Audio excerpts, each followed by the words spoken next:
মতা মানুহ আছে বা আচৰিত দে ছ'চিয়েল মিডিয়াত ইমান মেছেজ কল ভাল পাওঁ কিবা হে উল্টা পুল্টা মেছেজ কৰি থাকে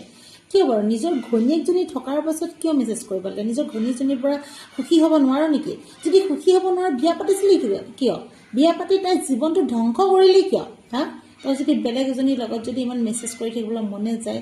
বেলেগ এজনীক ভাল পাবলৈতো মনে যায় আৰু এই মেছেজ কৰোঁতে কিছুমান বোৱাৰী আছে যিবিলাক বোৱাৰী কিছুমান বোৱাৰী মানে ঘৰৰ টেনশ্যনত মানুহজনৰ টেনশ্যনত যেতিয়া মানুহজনে মৰম নকৰে মানুহজনে যেতিয়া বুজিব চেষ্টা নকৰে দিনটো ইমান কষ্টৰ কাম বন কৰি থকাৰ পিছতো যেতিয়া কি খালা কি কৰিছা হা সুধিব তাৰ সময় নাই তেতিয়া বেলেগ এজনে যেতিয়া মৰমৰ মাত এটা দিয়ে তেতিয়া সেই ৱাইফজনী মানে সেই বোৱাৰীজনীয়ে সেই মৰমৰ মাত দিয়া সেই মানুহজনৰ মানে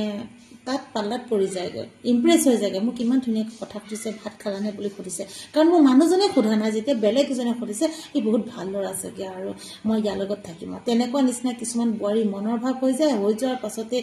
মেছেজ ৰিপ্লাই তাৰপিছত হোৱাটছআপ ভিডিঅ' কল তাৰপিছত ইজনে সিজনক থাকিব নোৱাৰা হয় তাৰপিছত গ'ল পলাই তাৰপিছত বোৱাৰী লাভাৰ ওলাই গ'ল গোটেই সংসাৰ ধ্বংস হৈ গ'ল এইবিলাক কিয় কৰিব লাগে নিজৰ ঘৈণীয়েকৰ লগতে সুখত থাকক না